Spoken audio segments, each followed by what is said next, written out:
Marcuson. I'm the communications officer with the City of Killeen.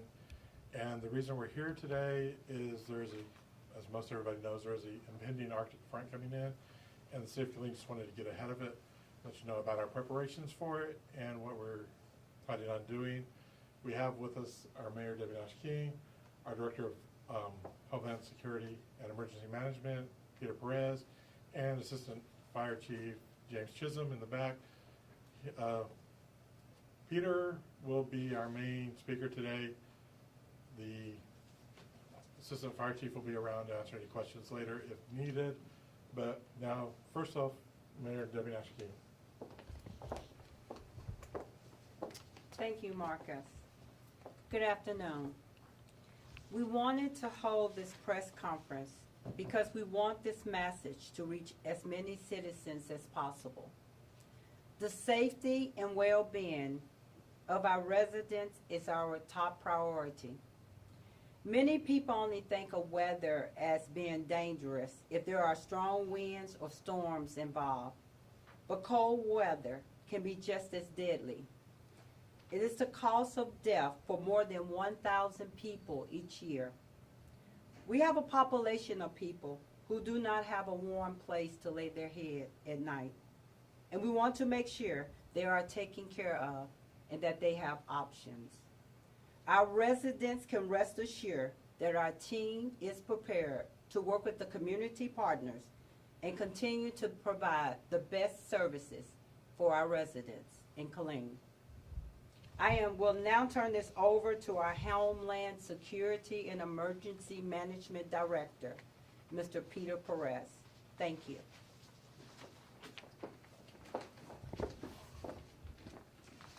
Thank you, Mayor and Marcus, and of course our media partners for coming up. We just want to go over, of course, we've all heard that it's going to be very cold over the next few days. The important part of this forecast to really zone in on is the fact that the National Weather Service Fort Worth office is not predicting or foreseeing any sort of winter precipitation with these temperatures. So yes, it is going to be cold, but the difference between this weekend and what happened last year with Winter Storm Uri is that last year with Winter Storm Uri we had a lot of precipitation. We had that snow and that sleet which froze and impacted roads and utilities. So for this particular storm, we're not expecting to have any roadway or utility impacts. However, because of those low forecasted temperatures, it has activated our warming center policy, and staff have been working the entire week with other city departments as well as our community partners to come up with this following plan. This following plan is also in your briefing kit that is in the back of the room.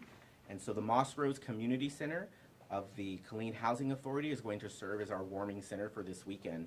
It's located at 1103 East Avenue E here in Killeen, Texas.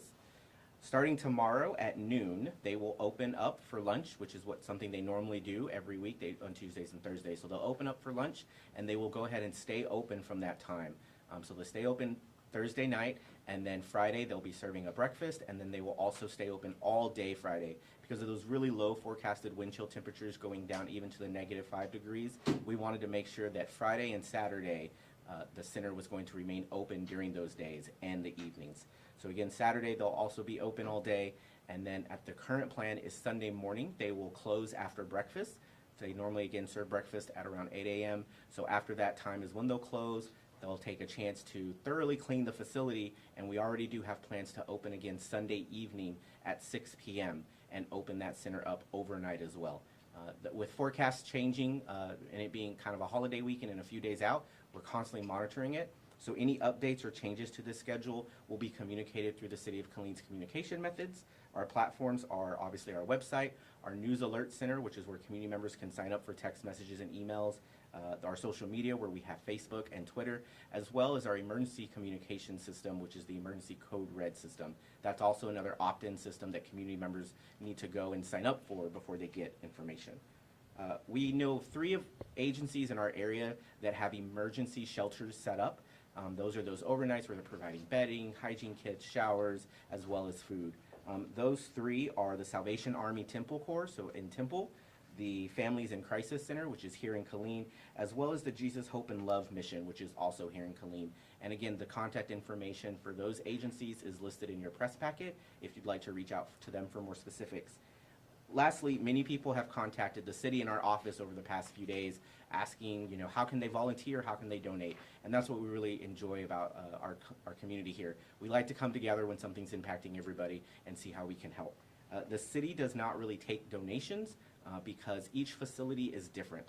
So what we ask for is if our media partners can assist in sharing the contact information for those. We have 2 agencies listed that got back with us and provided specific information on donations and volunteers. It's also in your press packet. Feel free to share that information for those 2 agencies. One of them is the Killeen Housing Authority Moss Rose Center, and then I believe the other one is going to be the Salvation Army Temple Corps or Friends in Crisis. So if you reach out to those agencies specifically, see what they need first. I can tell you that generically, none of those agencies will take anything that is pre-cooked at home, but they will take anything that is has a long shelf life. So if you think of canned goods, granola bars, that is in its original manufactured packaging is something they can take. And that is all I have for this update. I will turn it back over to Mr. Hood. Thank you, Peter. Now, basically, we just want to open the floor. If you've got any questions about how we're handling anything for Mr. Perez, feel free to ask. Probably do this for about 10 minutes, and obviously just be polite, don't interrupt each other, and we'll take any questions. Mr. Perez, you said the Moss Rose Community Center of Killeen Housing Authority is the designated shelter for the Killeen area. How many does that specific location house, and how many residents, if it's full, is there an alternative plan? So just to quickly kind of clarify, it's our warming center location. If those of you might remember our council agenda a couple of weeks ago, shelters are automatically set up for that overnight housing type situation. Our centers are not designed for that. So Moss Rose and the partners that they partner with have allowed us to have an increased warming center where we're able to provide some food and able to provide a little more than what we'd normally be able to provide in our own city facility, which is why we partner with them. And so that facility, I can't remember the exact number of what it's designated for. If you'd like, I don't mind, we can go back and see what the certificate of occupancy says, and that is, of course, what the city of Killeen follows. We do have some contingency plans in place, just in case. It's kind of the nature of emergency management and Homeland Security. However, to avoid confusion with the public, we don't want to yet advertise and push that information out. What we've experienced is when we have done that in the past, people tend to show up at those contingency locations and no one's there to provide a service because we haven't activated it yet. So we want them to focus on the Moss Rose Center. One of our contingencies is if people need assistance moving from the Moss Rose to our other facility, if we have to expand, then we'll provide those types of services, and that type of planning is there. That's really when we start reaching that elevated of a larger disaster rather than 10 to 15 people. Mayor mentioned something about the community members that are unsheltered here in Killeen. Are you able to speak to, I guess, how y'all are trying to help those unsheltered community members, and if you have a certain number that you're thinking of for the population here in the city of Killeen? I'm sorry, I will repeat the questions for our interpreter. I'm so sorry, I did see that. Yes, so you would like to know if our office knows about the number of maybe those who might not have a house, the transitional members in our community, and what all entails that the city's working with on them. I unfortunately don't have that information. That's handled by some other departments.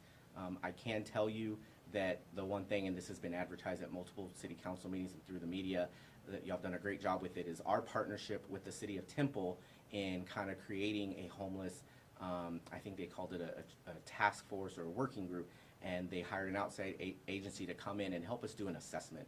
So I think that assessment in the next month or two is due to be finally presented to the city council, to both councils, Temple and Killeen. So definitely keep an eye out for that information.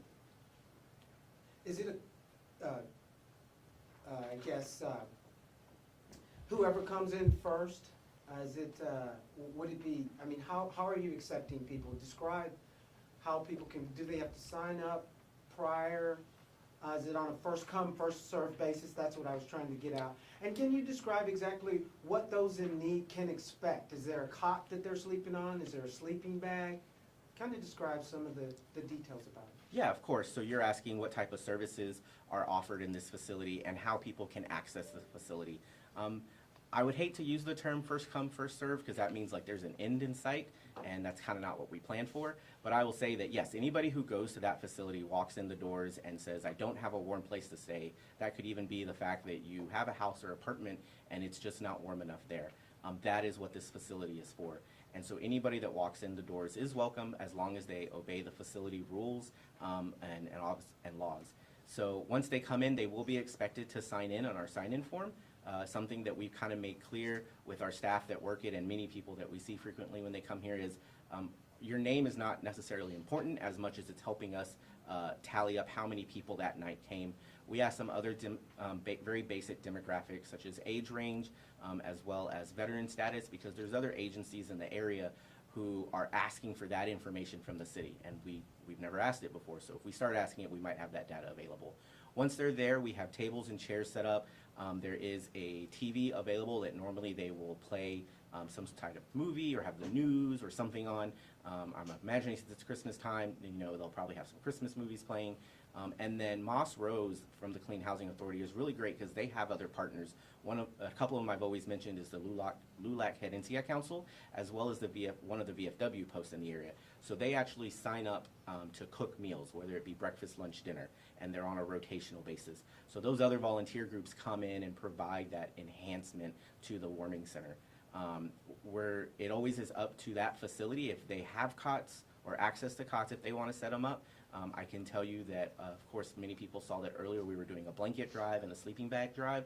All of that went to the Moss Rose so that they could work with their partners. So I would imagine that during, especially this very cold weekend, they'll probably be handing some of that out to those folks. So of course there's meals, there are bathrooms, there are no showers there, but there are bathrooms, and the good thing is that the public space of that building is ADA compliant. So we've had people in there who might have some sort of mobility and access needs, and they've been able to stay there just fine. The other good part is during the evening times, at least once during the evening time, a fire department EMS person will show up just to do a courtesy visit and check on people, make sure everybody's doing okay. We want people to know that they're there, and if there's a need they have, that there are ways for them to get that. What does the next, 24 hours look like for you in your office as this kind of moves in? I know, a lot of people aren't too worried about it because there's not precipitation, but as we've stressed, the wind and the cold is going to be dangerously life-threatening cold. Yes. So I guess what is your office monitoring to make sure everyone here in Killeen is gonna make it through this? Of course. So my Office of Homeland Security and Emergency Management here for the City of Killeen continuously monitors the weather. So we are obviously always looking at the weather, looking at forecast, because we want to try and make sure that we give our department staff as well as our partners as much of a lead time for any of these activations as possible. And a lot of times that's a 3-4 day window that we can give them to start planning and putting things in place. Anything farther out than that, forecasts are great, but we all are aware of Texas weather, and that can change in the blink of an eye. And so we are always doing that. We're also planning resources. So if partners such as Moss Rose or any of their partners ask for things from the city, so, we try and see if we can fill that gap for them. It could be food, it could be things like blankets, cups, silverware, cleaning supplies, things to keep the center operational and running. Those are things that we look to maintain that they're able to keep there, as well as maybe low volunteer counts. So of course, because this is the holidays, that was probably our biggest concern, is that there would not be a lot of volunteers that would be able to go and assist during this time. But at the moment, all of them have said that they have that covered, and so we're good there. The second part of your question, you had kind of talked about the wind and those life-threatening temperatures. That's really the big part, is anybody who is not sheltered and outside for prolonged periods of time is really at risk of those temperatures. And I will say that one of the biggest parts of that is if you look at what's happening in Colorado right now, they're getting negative 50 degrees wind chill temps. Negative 50 degree wind chill temps when I used to live there was very rare. And then the other part was also that within 5 minutes of uncovered skin outside in negative 50 degree wind chill temps, you can get frostbite in less than 5 minutes. So the way I relate that to some people is if you're just outside walking from your car and you decide not to put a jacket on, or you're outside maybe smoking and you don't have a glove on, that is going to easily feel that. We're not going to get that cold here, but anything below 20 in Texas, especially our area of Texas, is very difficult for us to handle because we're not used to those temperatures. So of course we're looking at that. Wind gusts are a good thing. I think some of our messaging has gone into holiday season again, and we have lawn ornaments, right? We have those inflatable, beautiful Christmas things in our lawns. Please make sure they're tied down. Tonight would be the night to make sure they're tied down. Overnight, starting at I think about midnight to 1 a.m. is when the wind gusts in our area are going to be peaking. I think right now it was up to about 25 miles per hour. And so we don't want any of those lawn ornaments to not be there when you wake up in the morning and you have to go search for them, or they be, down the road. So please make sure all of those are down as well. And lastly, Mr. Perez, you said, I believe in the city council meeting that your recreation department employees were the ones that were manning the centers. Is that still the case? And also, what type of security measures are put in place to make sure that those who go there in need of a warm shelter that night are safe? Yeah, so the question was if recreation from the city department is still the one that staffs it, and what type of security do we have in place. So recreation staff at the moment are still the ones who provide that overnight staffing. So they do provide 2 employees there who are able to, we kind of fluctuate and move their schedules around, and they're able to come in. And it's great that they were able to do this and make this accommodation to their schedules over a Christmas holiday. And then for security, so during normal business hours, when a lot of other things are open that people might venture out of the center to go towards to get, we have a police officer. The KPD has graciously supplied someone to come by every 2 hours just to do a check. Is everybody okay? Does anybody need anything?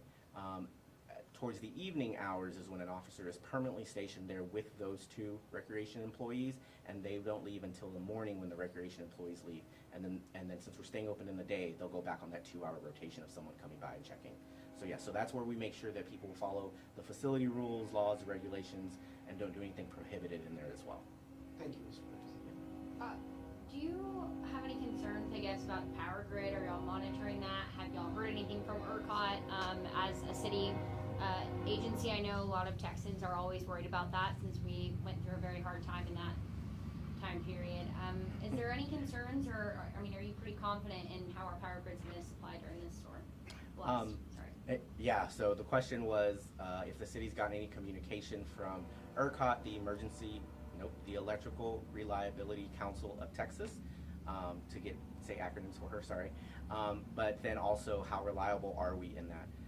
I will say from our office, we have access to some of their emergency information and some of their data.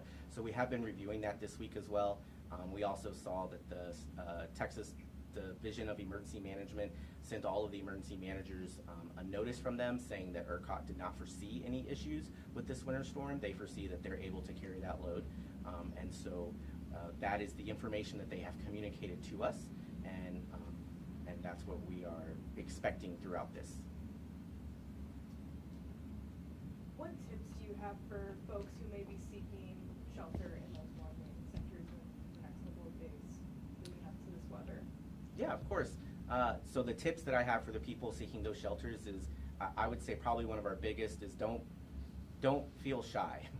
Don't feel like you can't come use this facility. That's the whole purpose of it. I would make sure that to set expectations, to know that it is a general facility that is open to the public, and so to please come in, respect others. Most of the time, I can tell you when I've been there, most people, unless they know each other or unless they came in together, they're not normally socializing with others, which is totally fine. They're in there to get warmth, to utilize the restrooms, and to get food, which is the purpose of it. So I think just to set those expectations is, there's not individual rooms. It's a very large common space that you'll be in, sharing that with others, so ensuring that you have that respect for everybody around you. If there is an emergency from a citizen in Killeen, like pipes break, losing power, just, the certain things that happen in cold weather, what would you urge people to do? So the city still has our 24-hour number for water pipes that burst. So if you need someone to come turn off your water, maybe this is your first time living there and you don't know how to turn off the water to your home, and you're in the city of Killeen, you can call one of our 2 24/7 water and utility collection numbers. Those numbers, the first one is 254-501-7800, and the second number that you can call is 254-501-7801. 6319. That information is also in your press packet. So for water specifically, you would call those. They can come out and they can turn it off. As a government entity, we're not allowed to repair your private property, but we can at least hopefully stop the water from flowing from the main line for you. And so others who are looking to prepare for other things, of course, I always say if you're looking to travel, if you're going to travel in the next couple of days anywhere, driving or even on a plane, it might be good for you to have different layers, different temperatures, look at where you're going and what the temperature will be like there. If you're driving, having some spare blankets, a granola bar, and some flashlights might not be a bad idea in the car. Again, we're not expecting any impacts to the road, but with these very low temperatures, we have in the past seen impacts just to the automobiles themselves of operating in that cold climate. Are you or Assistant Chief able to speak about, I guess, fire hazards? There's a lot of fireplace issues, space heaters. I'm sure y'all are kind of gearing up to handle that, not just this weekend, but into the season. Are either of you able to speak to some kind of tips that people should avoid or not do at all? Yeah, of course. So the question was tips on fire safety, especially during the colder months. So we're actually working currently with our communications office to start pushing some of that information. During the colder months, those are probably the NFPA, which is the National Fire Protection Association. Oh, look at there, I got it right. The National Fire Protection Agency, or Association, sorry, typically tracks data on fire. So all the fire departments in the country kind of report in a system that goes to them. And so they're able to see that in these colder months, one of the larger causes of home house fires is an improper use of space heaters. So it's important to remember your space heater, you want it 3 feet away from anything that can catch on fire. So curtains, your couch, yourself. They do advise you not to have those on at night while you are sleeping so that you can stay awake in case something happens, as well as the newer space heaters. Well, I say newer, probably within the past 10 years. All of them come with a fall shut-off, so if it tilts over and falls over, it automatically turns itself off. And so those are very important. The other things is the NFPA also says that you should not use your stove, whether it be electric or gas, to heat your home. So finding other sources to do that, like space heaters or even things like that. As far as other sources, do not put your barbecue pit in your house with charcoal and try to heat your home. Those were some things that we saw across the state during Winter Storm Uri because of how cold it was. And so it's important for people to know that when you're burning that coal or that barbecue pit, even if you have a barbecue pit and you put wood in it and not coal, it's still burning the smut and residue that's already on that barbecue pit. That is not good for you to breathe in. And so try your best to use approved heating sources. Candles are also a good thing, just in case something happens, or they can also provide a little bit of warmth as well. And there's still nothing wrong with candles, just make sure that they're, again, within 3 feet away from something that can catch on fire, and that somebody is in the room when you have that candle on. That way, if it gets knocked over, you're able to quickly put that out. Yeah. Anything else? Anything we're missing? I don't think so. All right, I'll hand it back over to Mr. Hood. That's it. We just want to thank you for coming and appreciate y'all getting the word out and being ahead of the storm. But if there's not anything else, we'll close it now. Thank you. Thank you. Thank you.